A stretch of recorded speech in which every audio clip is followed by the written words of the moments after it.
J'ai grandi dans ce petit village au Mexique et au cours des 18 années que j'y ai vécu, il ne s'est passé que 2 choses significatives. La première et peut-être la meilleure, c'est que je suis né.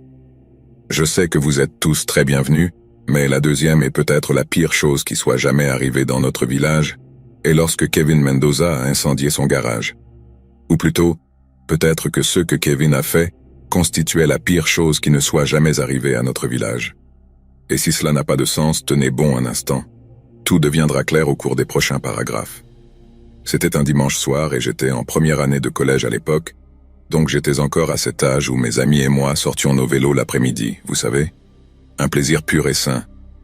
Nous étions en train de rouler quand nous avons vu un autre garçon de notre classe rouler dans la rue à toute vitesse. Nous nous sommes arrêtés pour saluer et entre 2 halètements, le garçon nous a dit « Mon Dieu, les gars, le garage des Mendoza est en feu, venez voir. » Alors, nous avons foncé dans la rue à toute vitesse en suivant le garçon de notre classe, jusqu'à ce que nous arrivions devant cet enfer en flammes qui était autrefois le garage de la famille Mendoza. Mais juste au moment où nous sommes arrivés là-bas, on nous a immédiatement dit de rester à l'écart par les policiers et les pompiers sur place. Nous pensions déjà être à une distance sûre, donc nous étions un peu perplexes, mais nous avons fait ce qu'on nous a dit. C'est seulement alors que nous avons commencé à entendre tous ces petites détonations et coups venant du garage, et les pompiers qui essayaient d'éteindre les flammes ont soudainement couru se mettre à l'abri. Je n'avais aucune idée de ce qui causait ces petites explosions, mais si cela effrayait les policiers et les pompiers, alors je pensais que je devrais aussi avoir peur. En fait, je pensais que la maison des Mendoza allait exploser ou quelque chose comme ça, et mes amis pensaient la même chose. Alors nous n'avons eu aucun problème à partir rapidement, à sauter sur nos vélos et à raconter à nos parents une fois rentrés chez nous. Le lendemain matin, à l'école, tous les enfants parlèrent de l'incendie, principalement parce que Kevin Mendoza n'était apparu dans aucun de ses cours. Certains enfants propageaient des rumeurs en disant qu'ils avaient vu les ambulanciers le transporter dans une ambulance et qu'il était tellement gravement brûlé qu'il n'était plus qu'un tas de cendres fumantes.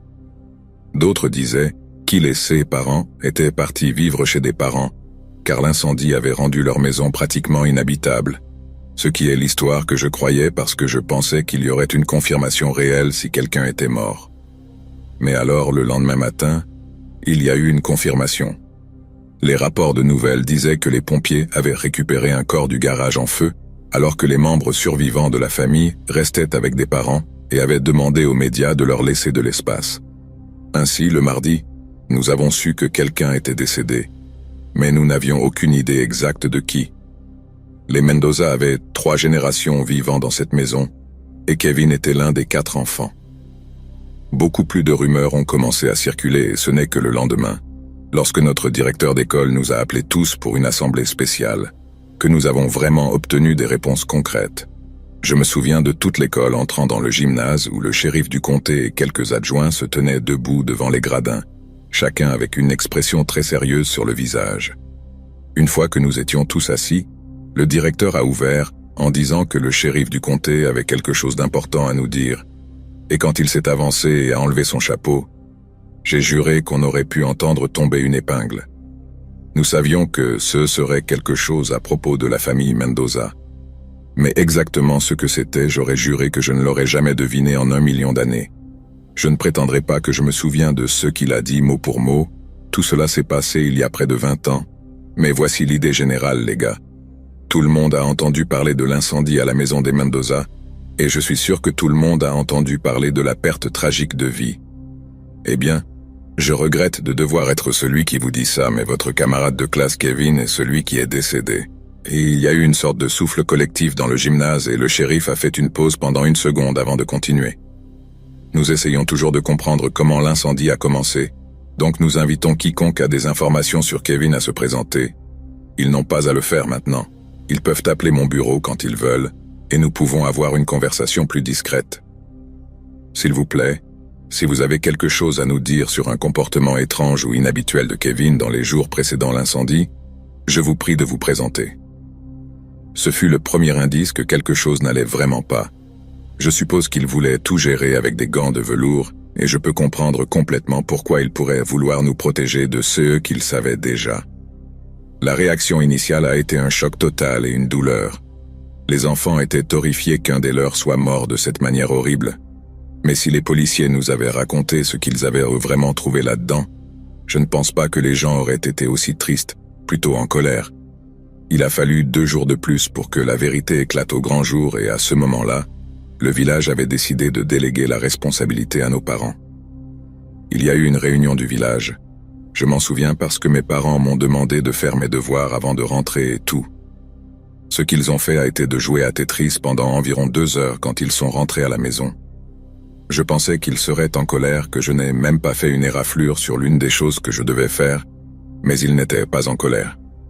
Ils avaient ces expressions étranges, tristes mais intenses sur leur visage, exactement les mêmes qu'ils avaient quand mon grand-père est mort soudainement. Ils m'ont assis dans la salle de télévision et m'ont demandé ce que je savais de Kevin. Je leur dis pas grand-chose, que j'avais des cours d'espagnol avec lui mais que nous ne parlions jamais. Ils ont ensuite commencé à me poser tout un tas d'autres questions. Si Kevin se mettait en colère contre moi, si je l'aimais, des trucs comme ça. Finalement, je leur ai dit franchement qu'il était évident qu'ils savaient quelque chose sur Kevin et que je préférerais qu'ils me le disent, que s'il s'était suicidé ou quelque chose comme ça parce que j'étais assez grand pour gérer la vérité. Il s'est avéré que je n'étais pas assez grand pour gérer la vérité. Kevin ne s'était pas suicidé. Il s'était accidentellement fait sauter en essayant de fabriquer une bombe. Apparemment, il voulait tester sa méthode en faisant un modèle d'essai. Mais alors qu'il le mettait en place, il l'a déclenché d'une manière ou d'une autre, et a fait suffisamment de bruit pour le tuer avant de mettre le feu à son garage. Au début, il semblait que ce pourrait être juste un pyromane. Vous savez, comme un pyromane, et il jouait avec un accélérateur ou quelque chose comme ça. C'est pourquoi il a fallu quelques jours aux policiers pour être sûr de ce qui s'était passé. Ils ont dû examiner le garage brûlé et vérifier les affaires de Kevin pour essayer de comprendre pourquoi il l'avait fait. Les policiers ont ensuite trouvé un journal que Kevin avait écrit, un où il avait essentiellement planifié son plan pour construire une bombe et la placer sous l'église un dimanche matin, alors qu'elle était pleine de famille. Les policiers ne diraient pas exactement de quoi consistait le reste du journal, seulement que c'était une lecture très perturbante et qu'il y avait plusieurs références au massacre de Columbine de l'année précédente.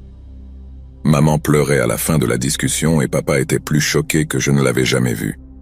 Ce garçon voulait tuer presque tout le village, et laissez-moi vous dire que s'il avait attaqué l'église vers le prochain service de la journée des anciens combattants, il aurait tué 90% des personnes de notre village en une seule explosion ardente. Et la seule explication consciente que j'ai eue était que le garçon voulait faire du mal aux gens ou qu'il n'allait pas bien. Personne ne harcelait le garçon ou ne lui causait de problème. Il était juste fou, je suppose. Mais je remercie aussi Dieu qu'il n'ait pas été plus intelligent et qu'il n'ait pas aimé enquêter un peu plus ou être un peu plus prudent. Car s'il l'avait fait, il aurait pu effacer tout notre village de la carte.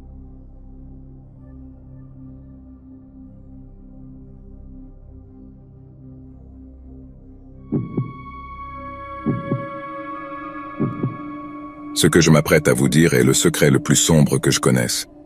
Je viens d'un petit village au cœur de la France. Et dans ce village, il y a une jolie chapelle à l'arrière de laquelle se trouve un petit mémorial pour une famille de 4 personnes assassinées par des inconnus mystérieux qui n'ont jamais été appréhendés. Ils étaient tous chez eux un soir quand le ciel s'est déchaîné et a ensuite tué toute la famille pendant leur sommeil. Maman, papa, fils et fille, tous morts en seulement quelques minutes les uns après les autres. Comme vous pouvez probablement l'imaginer, les meurtres ont absolument dévasté notre petit village. Je n'étais qu'à l'école primaire quand cela s'est produit, mais je me souviens encore de la veillée, des funérailles et de la cérémonie qui ont entouré la révélation du mémorial de la chapelle. C'était une tragédie complètement aléatoire et évitable, un acte de malveillance perpétré contre nous par quelque chose de sombre et extérieur. Sauf que ce n'est pas ce qui s'est vraiment passé. Ce qui s'est vraiment passé est comme un secret de Polichinelle, quelque chose que tout le monde sait mais que personne n'ose dire à voix haute. C'est comme s'il en était ainsi parce que nous devons protéger notre communauté. Du moins c'est ce qu'on m'a dit, mais je ne suis pas sûr de savoir comment mentir à ce sujet nous aide vraiment. C'est juste un vernis, une façade fausse de tranquillité de petit village. Quel est l'intérêt de prétendre que nous sommes un village calme et heureux lorsque la réalité en est bien loin? Eh bien, je suppose que vous attendez depuis un moment, donc je vais simplement aller droit au but. La nuit en question, la famille a dîné, a regardé un peu la télévision, et à un moment donné après 9 heures du soir, les parents ont couché leurs enfants. Le papa restait généralement éveillé avec un verre de whisky après que maman et les enfants soient allés au lit. Il regarderait les résumés de football ou de baseball, regarderait quelques émissions nocturnes, vous savez, des choses typiques de papa.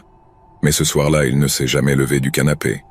L'histoire officielle était que la famille avait été assassinée pendant leur sommeil. Et techniquement c'est vrai, mais on présente toujours les choses comme si tout le monde dormait paisiblement dans leur lit quand ils ont été tués. Mais ce n'est pas vrai. Quelques heures avant d'être assassinés, la famille avait dîné. Je ne sais pas exactement ce qu'ils ont mangé, du poulet à la sauce tomate ou quelque chose du genre. Mais je sais ce qu'ils ont mangé en dessert parce que ce jour-là, la fille de 9 ans de la famille leur avait préparé un peu de gelée de fraises avec de la crème. Je suppose que ce n'était probablement pas le meilleur dessert qu'ils aient jamais eu. Si mon enfant montrait un intérêt pour la cuisine, la pâtisserie, vraiment n'importe quoi, je feindrais l'enthousiasme et je nettoierais mon assiette. Peu importe si la proportion de poudre à lait était un peu déséquilibrée, ou s'ils avaient ajouté beaucoup de sucre en plus alors qu'il y en avait déjà beaucoup dedans. Sauf que la raison pour laquelle cela semblait étrange, c'est que la fille de 9 ans avait mis beaucoup de nickel de force maximale dans le mélange de gelée. Je ne sais pas exactement combien elle en a mis ni combien les parents et le frère en ont mangé, mais c'était suffisant pour les laisser pratiquement inconscients pour que la fille puisse mettre en œuvre son petit plan.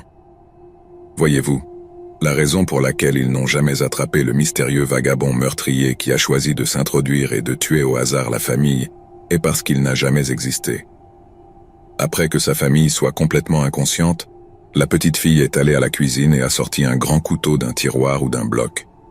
Elle est ensuite entrée dans le salon où son père dormait sur le canapé et lui a tranché la gorge. D'après ce que l'on m'a dit, elle lui a tranché la gorge si profondément et si largement qu'il n'a pas pu crier. Tout ce qu'il a pu faire a été de porter les mains à la blessure et de se demander pourquoi. Mais il serait mort en quelques minutes après cela. Ensuite, elle est montée les escaliers et a fait de même avec sa mère et son frère, les ouvrant simplement dans leur lit. Tout cela s'est passé un vendredi soir d'ailleurs, et personne n'a même soupçonné qu'il se soit passé quelque chose jusqu'au dimanche matin où la famille ne s'est pas présentée à l'église. Mais même alors, ils auraient pu avoir leur raison de ne pas y aller. Ils auraient pu être hors de la ville en visite chez de la famille, peut-être des vacances spontanées. De plus, c'est le genre de village où tout le monde connaît les affaires des autres, mais ils en savent aussi assez pour ne pas se mêler des affaires des autres, si cela a un sens. Le point est que personne n'a rendu visite à la maison de cette famille avant lundi après-midi, soit 50 heures environ après que les meurtres ont eu lieu. Les enfants n'étaient pas allés à l'école. Les parents n'étaient pas allés au travail et, d'après ce que je comprends, les policiers ont essentiellement passé la matinée à reconstituer ce qui s'était passé jusqu'à ce qu'ils réalisent que toute la famille était absente. Évidemment, le premier endroit à vérifier était la maison elle-même. Alors 2 adjoints du shérif sont venus voir ce qui se passait. Ce qu'ils ont trouvé est assez contesté entre les habitants de notre village et, selon qui vous interrogez à ce sujet, l'une des 3 choses s'est produite. La première possibilité est que la fille de 9 ans s'est suicidée après avoir réalisé la gravité de ce qu'elle avait fait. Après cela, toute l'affaire a été étouffée uniquement pour éviter toute l'attention médiatique douloureuse qu'un tel cas aurait pu attirer. C'est l'explication la plus simple, et je sais que le rasoir d'Occam nous dit que c'est celle que nous devrions croire, mais ce n'est pas ce que je pense s'être réellement passé. Je comprends pourquoi les gens pourraient vouloir étouffer l'affaire. Que quelque chose d'aussi terrible soit révélé dans les nouvelles déchirerait un petit village comme le nôtre. Mais des crimes aussi horribles se produisent bien plus souvent que nous ne voudrions l'admettre, et les nouvelles finissent toujours par éclater. Alors, qu'est-ce qui était si terrible à propos de ces meurtres? Encore pire que ceux qu'ils étaient déjà pour que les gens gardent vraiment le silence à ce sujet. Je veux dire, encore pire que les meurtres étaient déjà, qu'est-ce qui a fait que les gens gardent vraiment le silence à ce sujet? C'est la question que je me pose. Eh bien, je suppose que j'ai assez parlé de ce qui s'est vraiment passé. Alors je vais simplement aller droit au but. Les 2 théories alternatives sur ce qui aurait pu se passer sont assez troublantes, et selon qui vous demandez, l'une d'entre elles est ce qui s'est réellement passé. La première théorie alternative est que, lorsque les policiers sont entrés, la fille a fait semblant d'être la seule survivante et a trompé les policiers pour qu'ils s'approchent d'elle, puis elle a essayé de les attaquer. Les policiers ont tenté de la maîtriser en toute sécurité, mais elle avait le même couteau qu'elle avait utilisé pour tuer ses parents et, dans le chaos, L'un d'entre eux l'a simplement abattu. C'est certainement la théorie la moins inflammatoire des deux, mais ce n'est pas celle qui me semble la plus plausible. Je peux comprendre qu'un novice anxieux de tirer ait simplement vu le couteau et ait opté pour la légitime défense, mais je ne peux pas croire qu'il n'ait pas pu maîtriser une fille de 9 ans. Sérieusement, je ne connais personne qui soutienne cette théorie et qui était à proximité de la maison de la famille pour entendre un quelconque coup de feu. Et novice, avec la gâchette facile ou non, je refuse de croire qu'il n'aurait pas appelé les services d'urgence après avoir abattu une fille de 9 ans. Une fois que les ambulanciers du comté sont impliqués, la possibilité de dissimulation disparaît à jamais car il y a beaucoup de paperasse impliquée. Et puis il y a la deuxième théorie alternative, celle qui n'implique pas de coup de feu, celle qui implique une horreur encore plus grande. Selon certains, la fille de 9 ans est morte après avoir tenté de manger le corps de son père mort. Elle est morte parce qu'essayer de manger son propre père l'a rendue malade, assez malade pour ne pas pouvoir retenir quoi que ce soit, même pas de l'eau. Je ne suis pas médecin, donc je ne peux pas dire exactement comment cela aurait pu la tuer. Peut-être de la déshydratation, mais quand le policier a enfoncé la porte arrière de la maison de la famille lundi après-midi, la fille était morte, allongée dans une flaque de son propre vomi et de sel liquide. Je sais que c'est une coïncidence très pratique que les deux officiers qui ont découvert la famille aient pris leur retraite et déménagé hors de la ville peu de temps après. Maintenant, les seules personnes qui connaissaient la vérité ont simplement emballé et sont parties sans laisser de moyen de les contacter. Mais en même temps, je peux comprendre pourquoi deux jeunes policiers de village n'ont tout simplement pas pu gérer ce qu'ils ont vu ce jour-là. Je veux dire, si la deuxième théorie alternative est vraiment crue, voir quelque chose comme ça serait suffisant pour rendre fou n'importe qui. Comme vous pouvez l'imaginer, ce n'est pas quelque chose dont je peux vraiment parler avec beaucoup de gens. Mes amis de l'école en parlaient de temps en temps, mais toujours à voix basse et jamais en public, là où les personnes âgées pourraient nous entendre. Et maintenant que mes parents sont décédés et que j'habite ailleurs, ce n'est pas comme si je pouvais retourner au village et commencer à poser des questions. Nous érigerons simplement le même mur de silence que j'ai vu chaque fois que quelqu'un demandait ce qui s'était passé. Quelle malédiction, quelle grande tristesse. J'espère qu'ils attraperont le coupable un jour, diront-ils. Alors, un jour, quand tous ceux qui connaissent la vérité seront morts, les mensonges réconfortants qu'ils ont racontés sur leur meurtre ne deviendront qu'une autre version de la vérité. Toute cette malveillance qui a été trouvée dans le corps d'une fille de 9 ans sera oubliée, et peut-être, juste peut-être, c'est exactement ce qui doit se produire.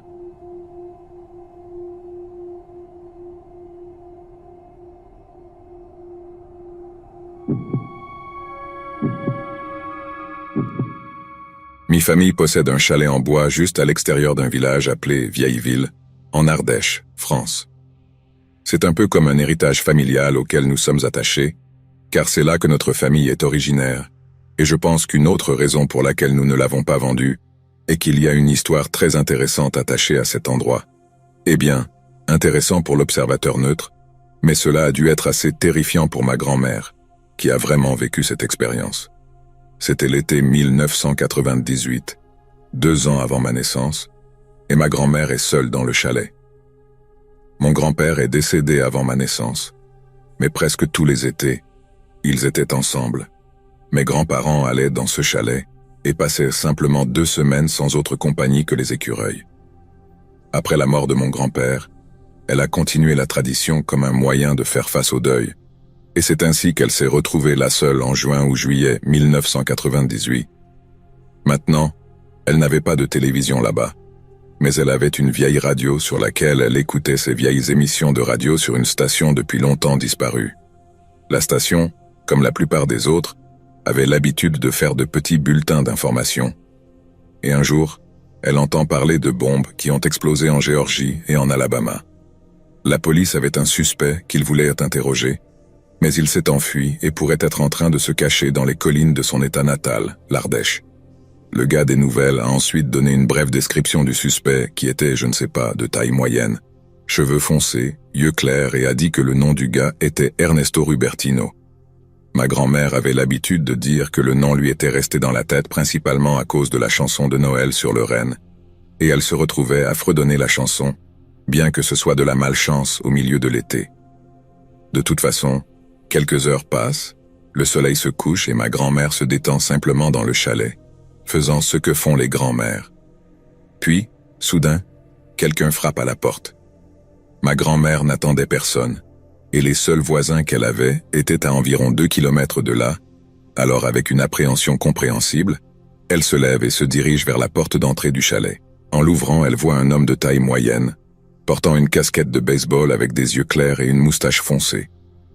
Ma grand-mère, étant l'âme aimable qu'elle était, lui souhaite bonne nuit et lui demande ce qu'elle peut faire pour lui. « Bonne nuit, madame, dit-il. Je suis désolé de vous déranger, mais j'ai besoin de vous demander un petit service. » Il continue en lui demandant si elle a quelque chose à manger à lui donner. Son histoire était qu'il avait aussi un chalet dans la région et était venu visiter sa propriété simplement parce qu'il était sorti du travail et avait oublié d'acheter de la nourriture pour son chalet. Il s'est retrouvé sans nourriture pour la nuit. La façon dont ma grand-mère le racontait, c'est que le gars était si foutrement poli avec elle qu'elle l'a simplement, par instinct, invité à entrer sans vraiment réfléchir. Elle gardait généralement son garde-manger bien rempli, avec toutes sortes de provisions sèches et en conserve. Alors elle avait toujours quelque chose à partager, et elle dit qu'elle a rempli le sac à dos de ce type avec de la viande séchée et des pêches. Quand elle le regarde et s'arrête, elle dit « Je n'ai pas saisi votre nom. » À ma grand-mère, il a dit « Mon nom est Benoît, madame. »« Benoît, répète-t-elle. »« Benoît quoi ?»« Ruberto, répond le gars. »« Ruberto, dit ma grand-mère que ce nom déclenchait des alarmes dans son esprit. Ce n'était pas exactement Rubertino, mais c'était très proche, assez pour qu'elle ressente un mauvais pressentiment au fond de son estomac. Compte tenu du fait que cela s'est produit bien avant l'ère des téléphones portables et que le chalet n'avait même pas de ligne téléphonique, le moyen de communication externe le plus efficace que ma grand-mère avait était un putain de pistolet de détresse. Et si sa situation était aussi mauvaise qu'elle le pensait, un pistolet de détresse ne serait pas suffisant. Donc, à la place, ma grand-mère a joué le jeu. Elle savait que si elle se faisait simplement passer pour une idiote, lui donnait de la nourriture et le laissait suivre son chemin, elle pouvait conduire au village tôt le matin et raconter à la police qui était passée par le chalet. Mais ensuite, alors qu'elle était sur le point de lui demander poliment de partir, il dit quelque chose du genre « En fait, j'ai un petit service à vous demander. Avez-vous un endroit où je pourrais poser ma tête ce soir ?» Ma grand-mère disait toujours qu'il y avait comme un moment d'impasse où elle regardait Benoît, voyait le désespoir sauvage dans ses yeux et essayait du mieux qu'elle pouvait de rester calme tout en disant « Je suis désolé, je n'ai tout simplement pas d'espace à céder. » Alors Benoît met la main dans sa veste, sort un pistolet et dit quelque chose comme « Je suis désolé, j'espérais que vous ne diriez pas ça. » Puis il pointe le pistolet et dit « Ne me faites pas utiliser ça. » Et pour ceux d'entre vous qui ne l'auraient pas encore compris, le gaz à votre porte n'était pas Benoît Ruberto, ni le nom faux qu'il lui avait donné. L'homme dans son chalet était Ernesto Rubertino, le même terroriste des Jeux Olympiques. Ma grand-mère disait que c'était l'une des expériences les plus terrifiantes de sa vie, mais pas pour les raisons que vous pourriez penser. Vous voyez, elle disait qu'elle n'avait jamais eu peur de mourir. Elle avait environ 75 ans à l'époque et je pense qu'elle avait réglé les choses avec Dieu bien avant. Au lieu de cela, elle a dit que ce qui était effrayant, c'était à quel point ce type était étrangement normal. Même après qu'il eut retiré le masque métaphorique, le type est resté poli et courtois avec ma grand-mère et a même offert son aide pour les corvées et des choses comme ça pour le matin. Évidemment, elle lui a dit qu'elle était plus que capable de se débrouiller seule et qu'elle ne voulait certainement pas que l'AFI pense qu'elle était d'accord pour qu'il reste là cette nuit-là. Mais même ainsi, il n'était rien comme le maniaque fou qu'elle s'était imaginé après avoir entendu le rapport de nouvelles. Ma grand-mère disait que la seule fois où il a vraiment donné un indice sur qui il était ou ce qu'il avait fait, c'était quand il a dit la grâce avant le dîner. Elle ne pouvait jamais se rappeler exactement ce qu'il avait dit. Juste que c'était quelque chose comme « les justes prévaudront ». Voilà un type qui venait d'essayer de tuer littéralement des centaines de personnes dans une série d'horribles attentats à la bombe. Alors je peux comprendre pourquoi l'entendre se référer essentiellement à lui-même, comme juste l'a vraiment effrayé. Eh bien, ça me fait peur rien que d'imaginer dîner avec lui, je ne pense pas que je pourrais avaler une bouchée. Donc, cela ne vous surprendra peut-être pas d'apprendre que ma grand-mère a à peine touché à sa nourriture. Elle n'a pas beaucoup dormi cette nuit-là non plus. Elle a pris le lit tandis qu'Ernesto a apparemment pris le sol, et tout le temps, elle s'attendait à entendre soudainement les pales d'un hélicoptère lorsque le projecteur monté sur le chopper illuminerait la maison comme si c'était Broadway. Mais non, aucun genre d'AFI n'est apparu. Et elle dit qu'elle s'est finalement endormie parce qu'il faisait soudain jour dehors et qu'Ernesto n'était nulle part en vue. Elle disait qu'elle était tellement épuisée par toute cette expérience qu'elle a marché un instant dans le chalet comme si elle se demandait « Est-ce que j'ai rêvé ça ?» Et puis elle trouve une note sur le comptoir, une écrite au crayon qui disait simplement « Merci, que Dieu vous bénisse ». Et elle a su que c'était vraiment arrivé. Je sais que ce n'est pas votre histoire de peur typique, car malgré le fait de devoir partager son chalet avec un monstre vérifié, je ne pense pas que ma grand-mère était en danger réel. Peut-être que si elle essayait d'appeler la police ou quelque chose comme ça, peut-être si elle le provoquait, alors peut-être qu'il la blesserait vraiment, mais elle était plus âgée, elle n'était pas une menace réelle pour lui, et il savait très bien que le chalet n'avait pas de ligne téléphonique ou quoi que ce soit d'autre, sinon il ne serait pas apparu là en premier lieu. Elle-même disait même que ce n'était pas la peur de mourir qui la terrifiait, elle disait simplement qu'elle savait qu'il ne la blesserait pas. Mais, comme elle, ce qui me fait peur à moi et à ma sœur à propos de la rencontre rapprochée de ma grand-mère, c'est à quel point le type semblait normal. Nous aimons imaginer que les terroristes et des gens comme eux sont ces monstres vils et méchants sans âme qui pourrissent simplement dans leur propre haine toute la journée. Peut-être que c'est vrai pour certains d'entre eux, mais l'idée que les plus méchants d'entre nous sont comme nous, c'est ce qui me fait vraiment peur.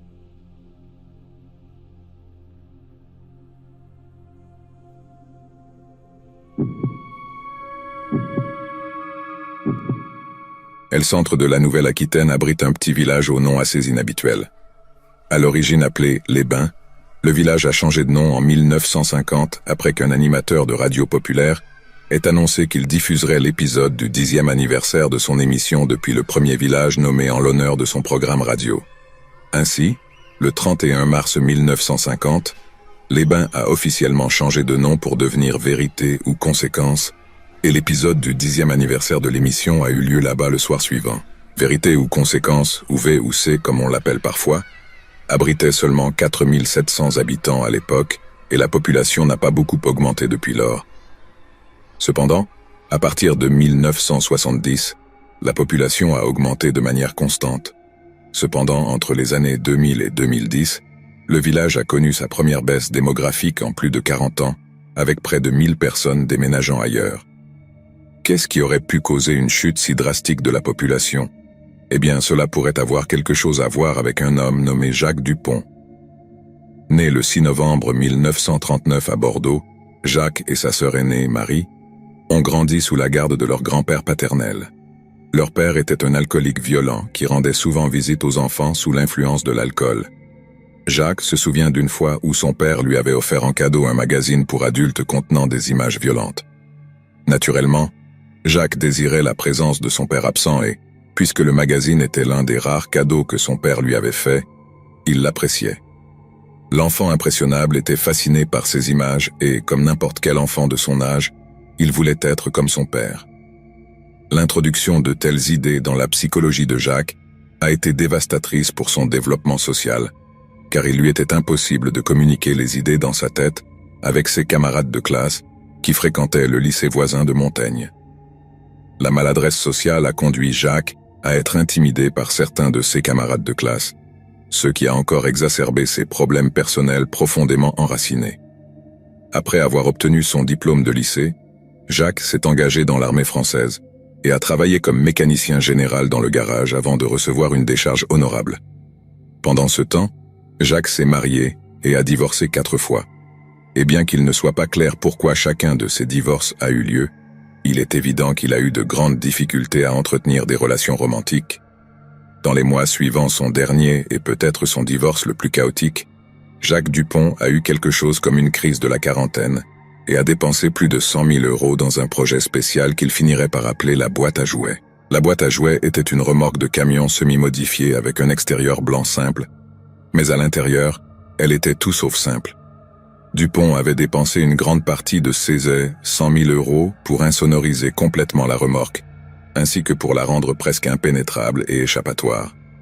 Il a ensuite dépensé une autre somme considérable dans un vieux fauteuil gynécologique, de celui que les médecins spécialisés utilisent pour déterminer le bien-être et la santé des organes reproducteurs d'une femme.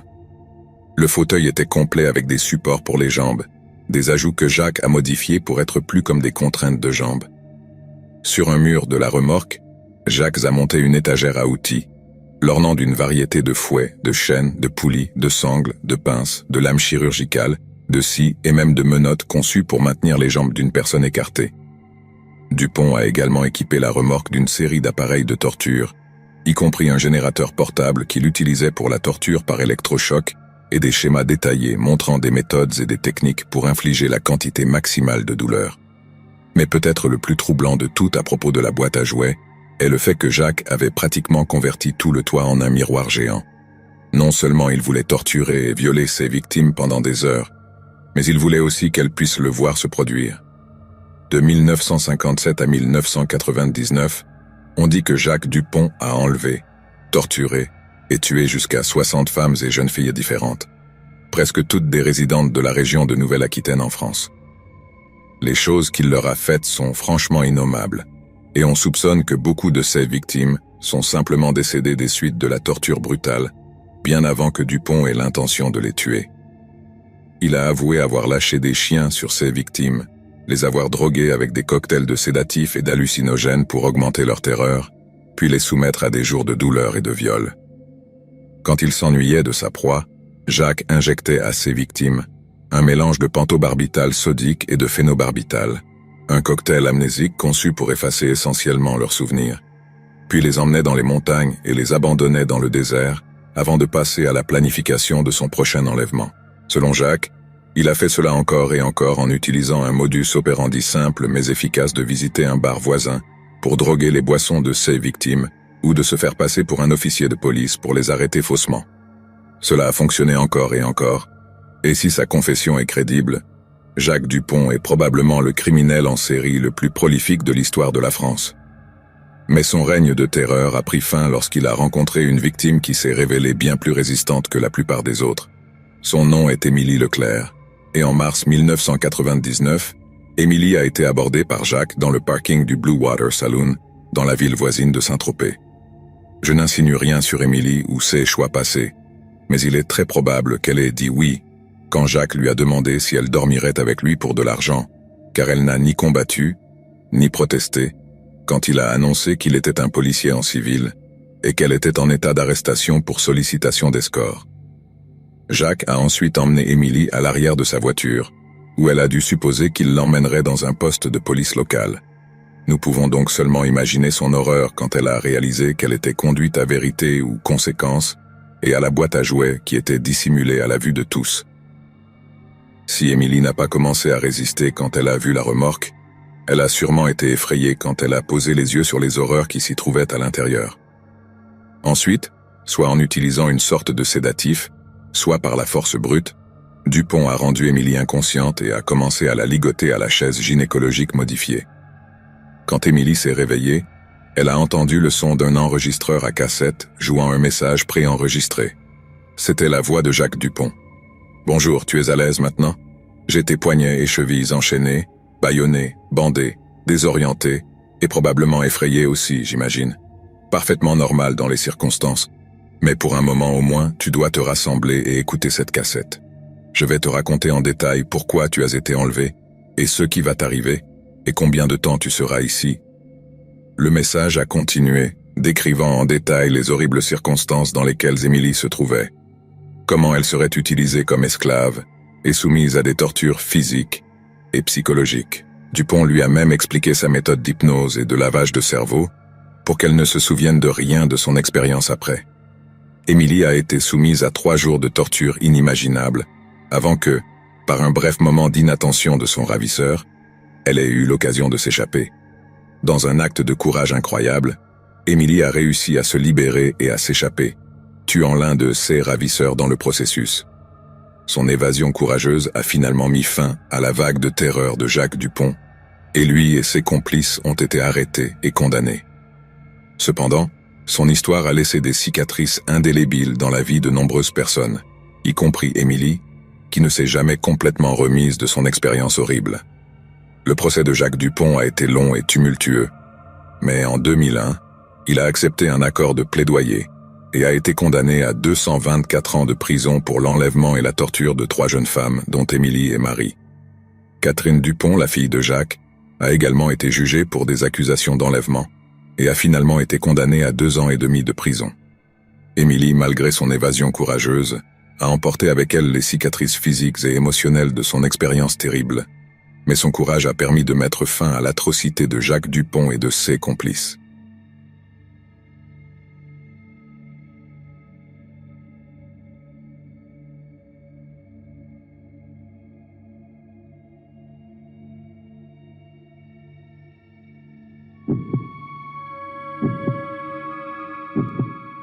Le petit village d'Artois d'où je viens a ce vieux pont à proximité, que tous les enfants disent être hanté. Il n'y a pas de fantômes là-bas, pas d'apparitions fantomatiques qui surgissent soudainement pendant que vous essayez de le traverser la nuit. Mais croyez-moi, il est hanté. Et la seule façon pour quelque chose d'être vraiment hanté, c'est parce qu'il y a longtemps, 2 filles de notre village marchèrent sur le pont quand une voiture avec 2 hommes s'est arrêtée à côté d'elles. Les hommes ont demandé aux filles si elles voulaient qu'ils les ramènent chez elles, et elles ont accepté. Mais au lieu de les ramener chez elles, les hommes ont fait des choses terribles aux filles, les ont battues, violées, des choses horribles, mon Dieu. Et quand ils ont fini, ils ont jeté les 2 filles du pont dans l'eau en dessous. C'est une chute de 30 mètres, soit dit en passant. Personne n'a le droit de tomber de si haut dans ces eaux tumultueuses et de survivre pour en parler. Mais d'une manière ou d'une autre, par miracle pur, la plus âgée des 2 filles est apparue sur la rive de la rivière à quelques kilomètres de là, crachant l'eau qu'elle avait dans ses poumons avant de boitiller à la recherche d'aide. C'était une grande histoire. Je veux dire, j'étais juste un enfant à l'époque, mais je me souviens de l'après comme si c'était hier. La fille qui a survécu a fini par quitter Artois, et je ne blâme personne de vouloir fuir le souvenir de quelque chose comme ça. Mais ensuite, des années plus tard, elle est revenue. Elle avait un mari, ou peut-être était-ce son petit ami, mais je sais qu'ils avaient un fils avec lui, et qu'il était probablement à lui. À ce moment-là, je pensais peut-être qu'elle avait surmonté ce qui lui était arrivé, et qu'elle voulait que ses enfants soient près de ses parents ou quoi que ce soit. Tout le monde était content de l'avoir de retour, je me souviens de ça. Et pendant un certain temps, la petite famille semblait bien s'adapter. Puis, un jour, je me souviens que ma femme a reçu un appel d'une de ses amies avec qui elle travaillait à la garderie. La sœur survivante et sa famille étaient ressorties se promener près du vieux pont, et comme l'avait exprimé le père de son fils, 1 minute elle était là et la suivante elle avait disparu. Elle est rentrée chez elle avec sa nouvelle famille en remorque. Elle avait tout pour vivre. Un regard sur cette chute vers la rivière et tous ces souvenirs horribles doivent lui être revenus. Je pense qu'ils appellent ça la culpabilité du survivant, quand vous ne pouvez tout simplement pas vous réconcilier avec le fait de vous éloigner de quelque chose qui a pris un être cher ou un ami. J'ai entendu dire que c'est la même chose qui pousse les vétérans de l'armée à se suicider, juste en pensant qu'ils méritent de vivre, alors que quelqu'un de proche n'a pas eu la chance de rentrer chez lui. Pour moi, ce qui s'est passé sur ce pont, environ 20 ans plus tard, est plus terrifiant que n'importe quel monstre de film d'horreur que vous puissiez imaginer. Je pense que ça peut être plus effrayant que n'importe quel tueur en série réel aussi. Le pont l'a rappelé, je ne sais pas comment, mais il l'a fait. C'est comme si elle n'était vraiment pas censée survivre à cette première chute, comme si elle avait d'une manière ou d'une autre trompé la mort, mais à la fin, elle a rendu ce qui lui était dû, un destin inévitable. Oui, je suppose que j'y pense trop, mais pouvez-vous me blâmer? Peut-être que ce n'est pas seulement le pont qui est hanté par ce qui s'est passé. Peut-être que je le suis aussi.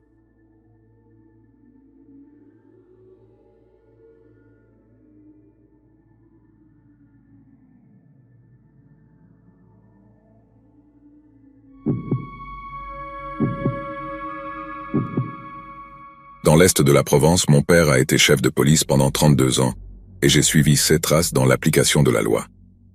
Une fois qu'il a pris sa retraite, j'ai été promu chef de police. Notre ville est très unie, et c'est l'un de ces endroits où tout le monde se connaît. Au fil des ans, j'ai répondu à un bon nombre d'appels étranges, mais le plus récent remporte la palme. Vers 8h30 du soir, j'ai reçu un appel d'un de mes hommes disant qu'une famille de la région était inquiète pour leur voisine. Leur voisine était une femme plus âgée nommée Élise, et personne ne l'avait vue depuis les 7 derniers jours. J'avais la chance d'être très familier avec elle car elle était l'une des personnes les plus gentilles de la ville. Pendant les jours fériés, Elle cuisinait souvent des choses pour ma famille et les livrait, et elle était pratiquement aimée de tous. Lorsque j'ai entendu cette nouvelle inquiétante, je n'ai pas hésité à monter dans la voiture et à retrouver mon assistant. J'ai fait un bon nombre de vérifications de bien-être, donc j'ai appris à être préparé à tout.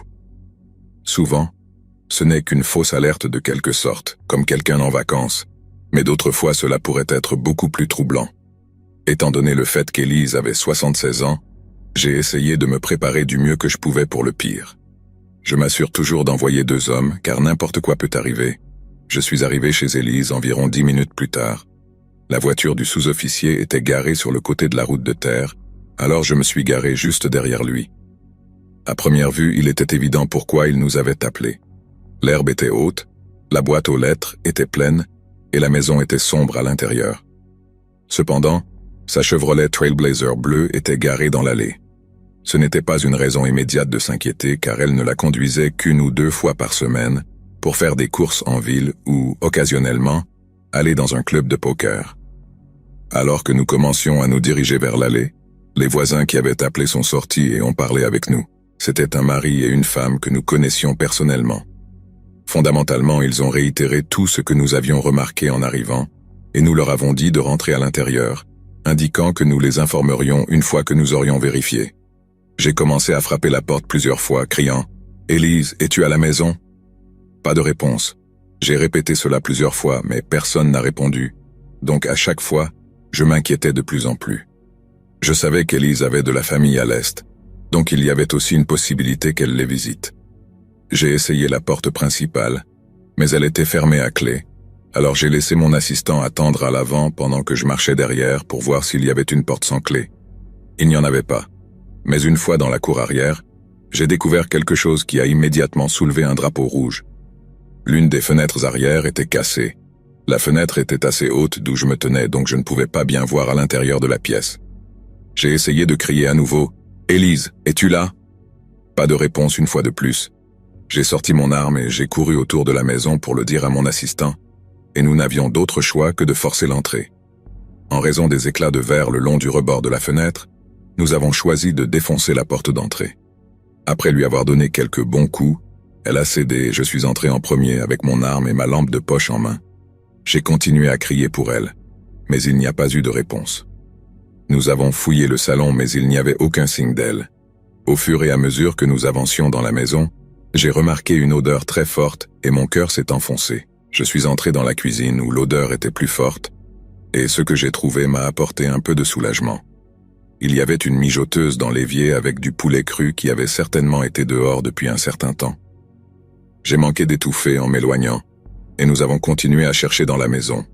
Jusqu'à présent, rien ne semblait déplacé jusqu'à ce que nous arrivions à la chambre avec la fenêtre brisée. La porte était fermée à clé, alors nous n'avions d'autre choix que de la battre aussi. Lorsque nous avons essayé d'ouvrir la porte, elle ne bougeait pas. À sa place, la porte elle-même s'est enfoncée au milieu, mais elle ne s'ouvrait toujours pas. Finalement, nous en sommes venus au point où nous lancions nos corps contre la porte en même temps. Et après plusieurs autres tentatives, la porte s'est finalement ouverte, suivie instantanément par un fort bruit de l'autre côté. Ce que j'ai vu quand je suis entré semblait tiré d'un film d'horreur. J'ai regardé une pièce complètement pillée. Le lit était renversé, les vêtements étaient partout par terre et une énorme étagère à livres était renversée, ce qui devait bloquer la porte lorsque nous avons essayé d'entrer. Nous regardions une scène de crime. J'ai examiné attentivement tout dans la pièce pour essayer de comprendre ce qui s'était passé, mais je n'ai pu arriver qu'à une conclusion terrifiante. Il semblait que l'étagère à livres avait été poussée devant la porte de la chambre pour former une barricade, mais à part cela je ne pouvais que deviner. Nous avons terminé de chercher dans le reste de la maison, mais il n'y avait aucun signe d'Élise ni de rien d'autre. J'ai appelé les médecins légistes et les ai fait venir immédiatement, mais toute la maison était propre. Il n'y avait pas d'empreinte digitale sauf celle d'Élise. Toutes les portes menant à l'extérieur de la maison étaient verrouillées. Il était donc évident que quelqu'un était entré par la fenêtre, ou Élise avait d'une manière ou d'une autre réussi à le faire elle-même et était sortie par la fenêtre en panique. De toute façon, quelque chose s'était définitivement passé chez elle, mais aucun de nous ne sait quoi. Je ne peux pas imaginer que quelqu'un ait jamais eu de problème avec Élise, étant donné qu'elle a été l'une des personnes les plus gentilles et les plus attentionnés que cette ville ait jamais eus. Nous n'avons reçu aucun indice ou indice, et sa famille a été surprise d'entendre la nouvelle. Même si les choses ne semblent pas bonnes, j'essaie toujours de garder espoir. Peut-être entendrons-nous parler d'elle bientôt et découvrirons-nous ce qui s'est passé.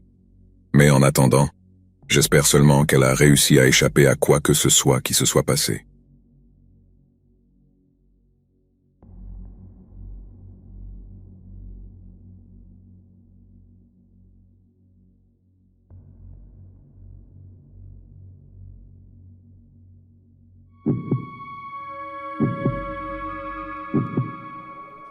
Alors, avant que tout cela ne se produise, je suis allé chez Burger King dans la ville la plus proche de nous, à environ 20 minutes de distance.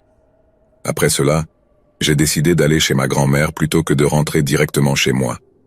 Pour mettre les choses en contexte, elle vit au bout d'un long chemin de terre où il faut dévier par un chemin de terre d'un demi-kilomètre seulement pour arriver chez elle. Je suis arrivé là vers 9 heures du soir, et je suis entré pour rendre visite à ma grand-mère et à mon frère qui vit avec elle. J'avais pris l'habitude de le faire depuis que mon grand-père est décédé, donc au moins je pouvais lui tenir compagnie. Mon frère et moi avons sorti le chien de ma grand-mère pour faire pipi vers 10h30 du soir, et nous nous sommes simplement assis dehors en écoutant de la musique et en discutant un moment. À ce moment-là, il commençait à faire froid parce que, après tout, c'était dans l'est de la Bourgogne. Donc je n'étais pas habitué à ce que la température descende jusqu'à 5 degrés la nuit, donc j'étais prêt à rentrer. Soudain, j'ai remarqué quelque chose bouger du coin de l'œil près de la grande remise métallique qui se trouve à quelques centaines de mètres de la maison. Cependant, je n'y ai pas trop prêté attention car il n'est pas rare que des cerfs ou des ratons laveurs traînent dans la cour, et en plus le chien de ma grand-mère n'aboyait pas, donc j'ai pensé que ça pourrait n'être qu'une illusion d'optique. Nous sommes finalement rentrés à l'intérieur, et ma grand-mère est allée se coucher vers 11 heures du soir, donc mon frère et moi sommes restés éveillés, et avons joué à des jeux vidéo un moment. Vers 2h30 du matin, j'étais très fatigué et prêt à rentrer chez moi, alors j'ai demandé à mon frère de m'accompagner jusqu'à la porte, et de s'assurer que je rejoigne ma voiture car je suis toujours très paranoïaque, surtout la nuit. Il a plaisanté en disant qu'il éteindrait la lumière et me verrouillerait la porte, et j'ai eu peur, et je lui ai supplié de m'accompagner jusqu'à la voiture, à quoi il a finalement consenti. Je suis monté dans ma voiture et j'ai immédiatement fermé les portes, et j'ai vu les lumières du Porsche s'éteindre pendant que je conduisais de retour sur le chemin de terre. Je suis arrivé chez moi en 10 minutes et je me suis préparé un peu de glace avant de m'asseoir et de regarder YouTube. 15 minutes plus tard, j'ai reçu un appel FaceTime de mon frère auquel j'ai répondu presque immédiatement. J'ai pu remarquer qu'il était effrayé par quelque chose, mais il n'a rien dit tout de suite, alors je lui ai demandé ce qui se passait. Voici ma meilleure tentative de paraphrase de ce que mon frère m'a dit. Il a dit qu'après que je sois parti, il est sorti à nouveau pour écouter de la musique et s'asseoir sur le Porsche. Il avait la musique de son téléphone assez forte, ce qui masquerait normalement tout bruit d'animaux venant des forêts environnantes. Après quelques minutes à écouter de la musique, il a dit qu'il a entendu ce qu'il pensait être des bruits de métal frappant. Alors il a rapidement mis en pause la musique et a écouté pour voir s'il pouvait entendre le bruit à nouveau. Il s'est levé et a regardé vers la remise à bateau, qui se trouve à côté de la remise, à quelques centaines de mètres de là où il se tenait. Il a dit qu'il a vu une faible lumière briller autour de la remise à bateau, mais elle s'est rapidement éteinte. À ce stade, il était effrayé, alors il est rapidement rentré dans la maison et a verrouillé la porte. Il a couru dans sa chambre à l'arrière de la maison sans penser à réveiller notre grand-mère et a attrapé son revolver. Il est rapidement retourné dehors et a vu la lumière de la lampe de poche bouger et s'éteindre rapidement dès qu'il l'a remarqué. Il s'est dirigé vers le bord du Porsche en béton et a regardé vers la remise à bateau avec le revolver à ses côtés. La seule chose qui éclairait la remise à bateau était la faible lumière venant de la maison. Il a dit qu'il a essayé de rassembler la voix la plus intimidante possible et a dit « Qui diable est là ?» Encore et encore. Il a dit qu'il a failli se faire dessus quand une grande silhouette mince est lentement sortie de la remise à bateau avec une lampe de poche à la main. Bien que mon frère n'ait pas pu voir de traits distinctifs sur la personne, il a certainement pu dire que c'était un homme plus âgé, et que ce n'était personne que nous connaissions. Surtout pas quelqu'un qui devrait être dans notre remise à bateau à 3 heures du matin. Il a levé le revolver pour viser l'homme et a crié à nouveau « Qui diable es-tu » L'homme était resté silencieux et a commencé à marcher lentement vers lui. Mon frère a reculé le chien du revolver et a donné un dernier avertissement verbal à l'homme. « Je te jure que je vais tirer. Qui es-tu et pourquoi es-tu ici ?» L'homme a rapidement levé les mains et a dit « Attends, calme-toi, mec », avec une voix effrayante tout en continuant de marcher vers mon frère. Mon frère a tiré un seul coup juste au-dessus de la tête de l'homme, ce qui a finalement été pris comme un signal par mon frère qu'il était sérieux.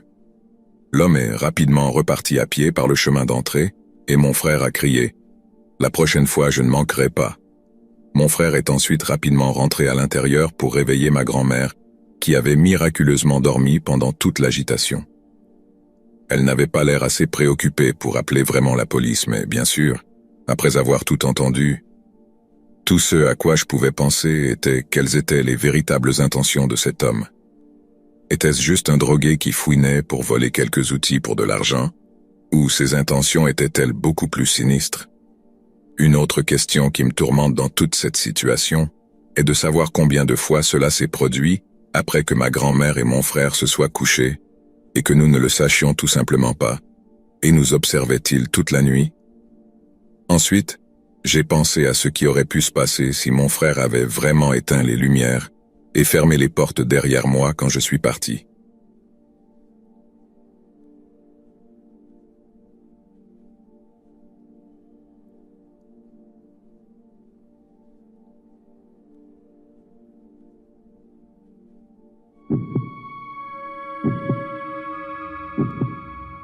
Quand j'avais 19 ans, j'ai déménagé de la région des Ardennes à la Normandie pour être avec mon petit ami de l'époque.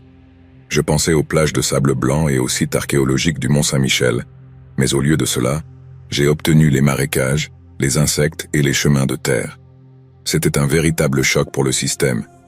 Nous vivions dans le petit et malodorant village appelé Pont-Orson, juste à l'extérieur de la Normandie. C'était très petit, il n'y avait qu'un feu de signalisation et 4 magasins. Carrefour Market, la petite épicerie, pharmacie de la gare et crêperie du coin. De toute façon, j'ai trouvé un emploi dans le restaurant maintenant disparu du centre du village, à côté de l'épicerie, donc tout le monde y mangeait. Après environ 3 mois à y travailler, je suis entré un jour pour commencer mon quart de travail lorsque le gérant m'a emmené dans son bureau. Étendu sur son bureau, il y avait 30 ou 40 lettres ouvertes, toutes adressées à la main à moi. « Connais-tu cette personne ?» m'a demandé le gérant. J'ai dit que non, et il m'a dit de lire une lettre, alors je l'ai fait. À l'intérieur, il y avait 2 lettres manuscrites et un découpage de magazine d'une femme aux cheveux blonds longs, tout comme moi. Pendant que le gérant m'observait attentivement, j'ai lu la lettre et j'ai bondi d'un côté à l'autre dans la confusion, essayant désespérément de comprendre pourquoi j'étais dans le bureau du gérant. D'après ce que j'ai lu, c'était principalement quelqu'un imaginant ce que ce serait de passer du temps avec moi, et beaucoup de choses étaient de nature sexuelle. Il y avait des descriptions et des commentaires sur mes cheveux, les lavant, les sentant et quelque chose à propos de la lumière de la lune. Ma première pensée a été « Suis-je en train d'être viré ?» Mais ensuite mon gérant a dit « Connais-tu Marcio Elrod ?» J'ai dit que oui, je pense que oui. C'était un grand et maigre garçon avec de grosses lunettes et des cheveux blonds foncés et frisés. Un client régulier qui venait 2 fois par semaine acheter du Coca-Cola Light et des médicaments pour sa mère. Il avait une 20aine d'années et avait évidemment des problèmes sociaux ou mentaux. De temps en temps, il engageait de petites conversations pendant que j'encaissais une boisson gazeuse.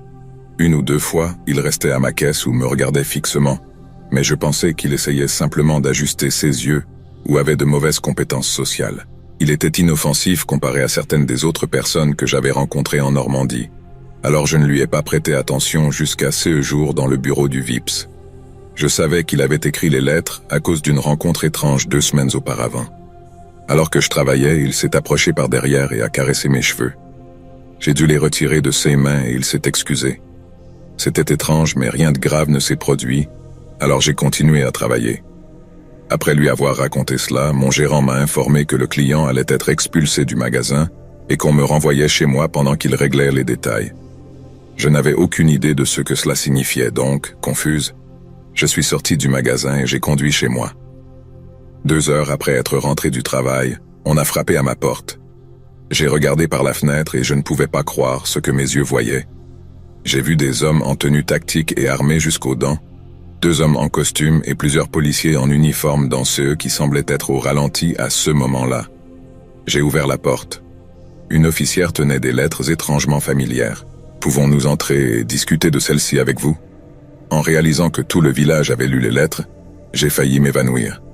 Je ne connais même pas ce type. Nous nous sommes assis sur mon canapé et elle a commencé à parler. L'officier a mentionné avoir reçu les lettres du VIPS et tentait d'émettre un avis d'interdiction. Les officiers l'ont confronté à sa résidence et ont tenté de faire respecter l'ordre d'interdiction du magasin de disques. Apparemment, il n'était pas content de cela. Il a insisté pendant plus de 45 minutes sur le fait que tout cela était une énorme erreur et que je voulais lui parler. Il était tellement combatif et persistant qu'ils ont décidé de porter plainte pour harcèlement. Et entendre cela m'a complètement pris par surprise. Elle a continué. « Tu dois savoir que Marcio a tué et partiellement démembré sa mère quand il avait 12 ans. Il a été libéré d'un établissement psychiatrique pour mineurs il y a moins de 4 ans. Nous avons trouvé des documents perturbants dans sa maison. Nous pensons qu'il te harcèle. » Mon esprit continuait de divaguer et puis j'ai compris. Le Coca-Cola Light était la boisson préférée de ma mère. Marcio a été arrêté le lendemain pour harcèlement après l'avoir trouvé sur le parking du VIPS. Mais la dernière nouvelle officielle était qu'il était retourné à l'hôpital psychiatrique, du moins temporairement. Je n'ai pas eu la chance de lire les lettres complètes avant qu'elles ne soient placées dans un quelconque coffre-fort de preuves, ni on ne m'a expliqué ce qu'ils ont trouvé dans sa maison. Donc, je n'ai jamais eu le tableau complet de ce qui se passait. Mon petit ami de l'époque a été un grand idiot dans toute la situation, alors j'ai déménagé de retour aux Ardennes une semaine plus tard.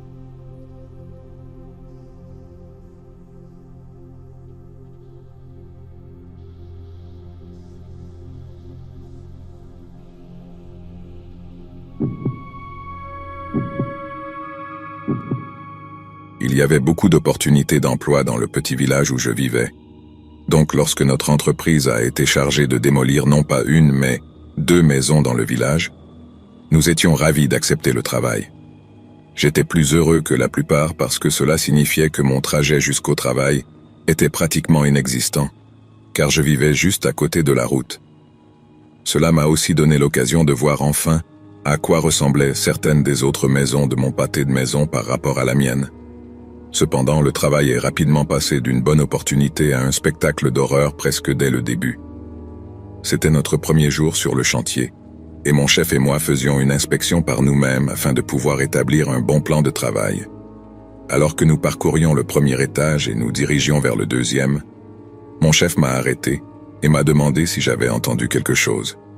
Je lui ai dit que non, mais il continuait à regarder autour de lui comme s'il avait vraiment entendu quelque chose. Après 1 minute, nous avons continué notre inspection, et lorsque nous avons terminé, mon chef courait pratiquement hors de la maison. Je lui ai demandé ce qui se passait et il a dit qu'il sentait que quelque chose n'allait pas dans cette maison. Nous nous sommes dirigés vers la maison voisine et avons commencé notre inspection de celle-ci, mais pour autant que je puisse voir, il n'y avait rien de mal avec cette propriété. Le lendemain, je suis arrivé sur le chantier et j'ai été surpris quand l'un de mes collègues a dit que nous allions démolir la première maison seule, pendant que notre chef et quelques autres travailleurs travailleraient sur la deuxième maison. J'ai supposé que c'était simplement parce que notre chef avait trouvé étrange quand nous l'avions inspecté, et je l'ai simplement ignoré comme quelque chose d'insignifiant. Mais dès que je suis entré par la porte d'entrée, j'ai su que quelque chose n'allait pas. C'était comme si je peinais à respirer au début. Et même s'il faisait seulement 29 degrés dehors, j'avais l'impression de commencer à transpirer. J'ai secoué cette sensation et je me suis mis au travail car j'avais besoin de faire le travail et de gagner mon salaire. Mais toutes les quelques minutes, je devais sortir prendre de l'air frais. La pause déjeuner est arrivée et c'était agréable de sortir du bâtiment pendant un moment. Mais une fois qu'elle a été terminée et que je suis rentré dans la maison, un sentiment de peur m'a envahi. J'ai finalement décidé de demander à mon collègue si lui aussi se sentait bizarre à chaque fois que nous entrions dans la maison. Et j'espérais qu'il me regarderait comme si j'étais fou. Mais étonnamment, il a dit qu'il sentait comme si quelque chose le regardait. Nous avons parlé 1 minute de la bizarrerie de ressentir tous les deux quelque chose de mal avec la maison, mais notre conversation a été interrompue quand nous avons entendu un fort coup au-dessus de nous. Nous avons tous les deux regardé vers le haut, réalisant que le bruit venait du 2e étage, et, à contre-cœur, je me suis porté volontaire pour vérifier. J'ai monté les escaliers avec ma masse comme protection, et je me suis lentement dirigé vers la pièce qui serait juste au-dessus de là où nous étions debout. Mais à part une table de chevet poussiéreuse, il n'y avait rien là. J'ai appelé en disant qu'il n'y avait personne là-haut, mais pendant que je regardais autour de la pièce, j'ai remarqué qu'il y avait des écailles de peinture sur le sol près d'un des murs. J'ai regardé vers le haut, et j'ai vu qu'il y avait une petite bosse sur le mur, comme si quelque chose ou quelqu'un l'avait frappé. Je ne peux pas être sûr si c'était l'origine du bruit que nous avons entendu, mais à ce moment-là, c'était ma meilleure supposition. Je me suis approché de cette marque sur le mur, et pendant que je le faisais, j'ai senti mon cœur commencer à battre plus vite. J'ai mis ma main contre elle pendant que mon collègue entrait dans la pièce, et nous avons tous les deux décidé que nous pourrions aussi bien abattre ce mur en premier, tant que nous y étions. Peut-être que le fait d'ouvrir davantage la pièce la rendrait moins effrayante. Nous avions tort. Nous avons tous deux frappé le mur plusieurs fois avec nos marteaux, mais nous nous sommes arrêtés quand nous avons remarqué un seul fragment de quelque chose tombé au sol qui n'était certainement pas du plâtre. Je me suis approché et avant de le toucher, mon collègue a crié à plein poumon et a pratiquement reculé en pointant le mur. Je me suis levé et j'ai été choqué de voir un petit morceau d'un squelette décrépit assis dans le mur. Nous avons tous les deux couru hors de la maison aussi vite que possible et avons appelé notre chef suivi des autorités et leur avons expliqué ce que nous avions trouvé. La police est venue et a inspecté la maison avant de nous dire que nous ne pouvions pas finir de la démolir avant qu'il n'ait tout résolu. Après avoir parlé à mon chef une semaine plus tard, il a dit que les agents avaient retrouvé 5 corps différents cachés dans les murs de la maison, et il jure que c'était la cause de cette présence effrayante que nous avons tous ressentie.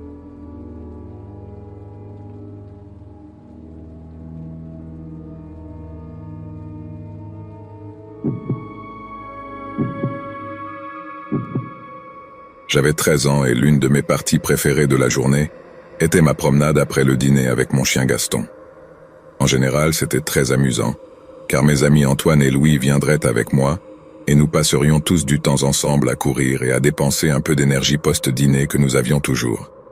Il n'y avait pas grand-chose à faire dans notre village, donc généralement nous nous promenions simplement ou jouions au football dans l'une de nos cours arrière, mais de temps en temps nous aimions nous promener jusqu'à la rivière pour traîner et sauter des cailloux et des trucs comme ça. Le seul problème était que pour atteindre la rivière, nous devions traverser un grand champ de blé appartenant au village. Nous ne nous sommes jamais sentis mal à l'aise de le traverser pour arriver à la forêt, car ce n'était pas comme si nous marchions sur la propriété de quelqu'un d'autre. Cependant, après ce jour-là, je pense que nous avons tous décidé collectivement de rester loin du champ. Je marchais le long de la route avec Gaston, et quand il s'est arrêté pour sentir l'un des arbres le long du côté de la route, Antoine est venu en courant vers moi et a dit que Louis était déjà à la rivière et que nous devrions le rejoindre là-bas. J'ai demandé à Gaston s'il voulait nager ce soir, et sa queue a commencé à battre frénétiquement. Il était tellement excité.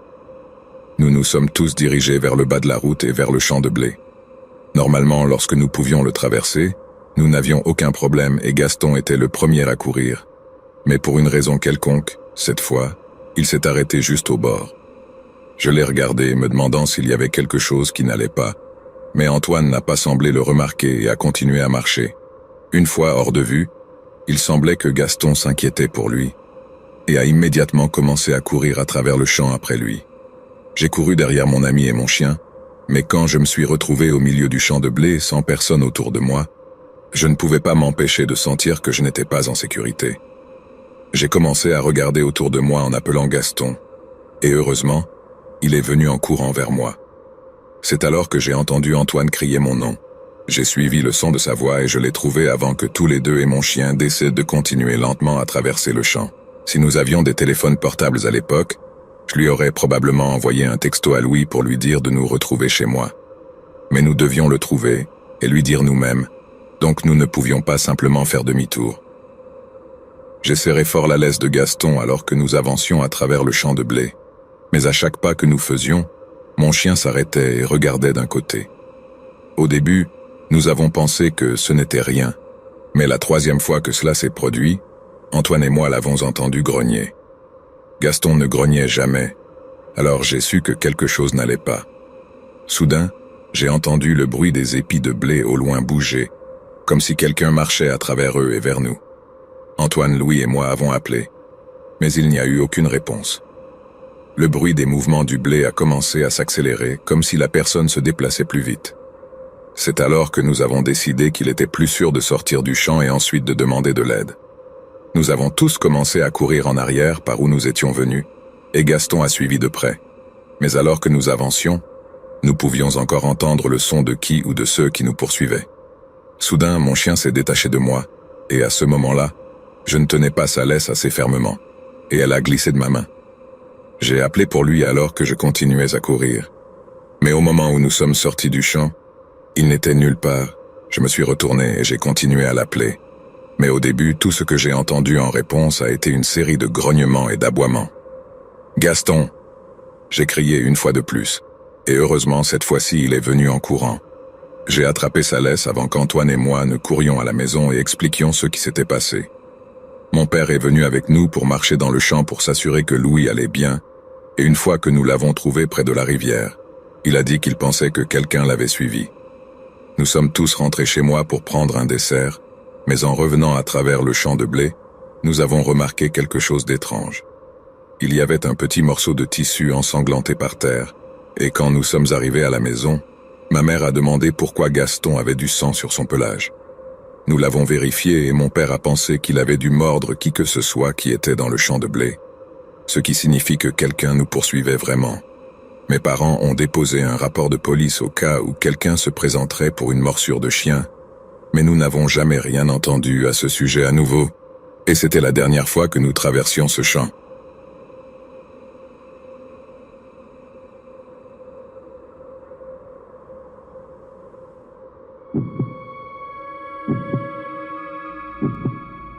Quand j'avais une vingtaine d'années, j'ai obtenu un emploi au bureau de poste qui couvrait quelques petits villages dans la région où je vivais.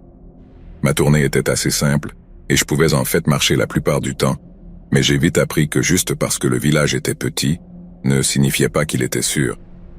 J'avais environ 2 ans dans mon travail de facteur, et alors que j'étais sur ma tournée habituelle, j'ai remarqué qu'une des maisons avait une boîte aux lettres pleine sur son porche.